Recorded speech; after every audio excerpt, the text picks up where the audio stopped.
আমরা সবাই জানি পুরুষদের বিশেষ অঙ্গের প্রকারভেদ রয়েছে, যেমন কারো খুব বড়, কারো আবার মাঝারি, কারো একটু ছোট। তেমনি মেয়েদের যোনিরও প্রকারভেদ রয়েছে।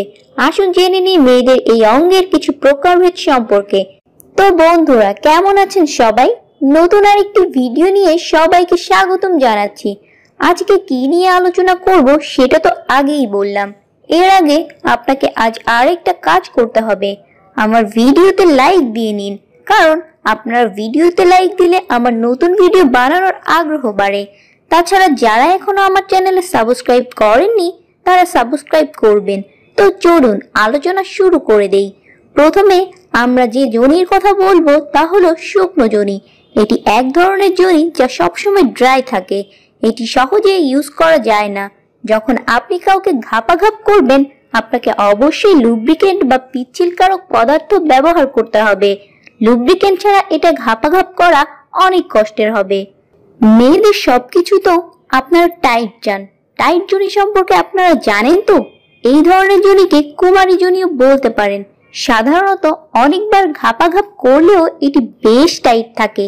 এরকম যোনিতে ঘাপাঘাপ করে পুরুষেরা অনেক সুখ অনুভব করে। তৃতীয় যে যোনিতে নিয়ে কথা বলবো সেটি হলো লিপস যোনি। লিপস টাইপ যোনি বা এই ধরনের যোনি দেখতে অনেকটা সুন্দর হয়, আর পুরুষদের এই ধরনের যোনি খুবই আকৃষ্ট করে। যোনির তালিকায় 4-এ রয়েছে সাপল যোনি। এই ধরনের যোনিকে খুব ফ্লেক্সিবল মনে হয়। এই ধরনের যোনিকে ঘাপাঘাপ করে পুরুষ খুবই মজা পান। এবার বলবো সবচেয়ে বেস্ট যোনি নিয়ে। এটা হলো টেয়ার যোনি। আপনি একে ইরানি যোনিও বলতে পারেন। কথায় আছে, এইরকম যোনিধারী মেয়েদের চরিত্র ভালো হয়। এরা অল্পতেই অনেক বেশি খুশি হয়। এতে ঘাপাঘাপের চাহিদা খুব কমায়। সর্বশেষ যে যোনিটি আছে তা হলো স্মল যোনি বা সূক্ষ্ম যোনি। এই ধরনের যোনি খুবই ছোট হয়, আর এই যোনিধারী মেয়েদের সাথে খুব সাবধানে ঘাপাঘাপ করতে হয়, না হলে উভয়ের অনেক কষ্ট হতে পারে। দর্শক, আপনারা কমেন্টস করে জানান এর মধ্যে কোন যোনি আপনার সব থেকে পছন্দ। দর্শক, এই ছিল আজকের ভিডিও। ভালো লাগে লাইক দিন এবং শেয়ার করুন। কমেন্টস দিয়ে পাশে থাকুন। পাশের বেল আইকনটি বাজিয়ে দিন সবার আগে সব ভিডিও পেতে।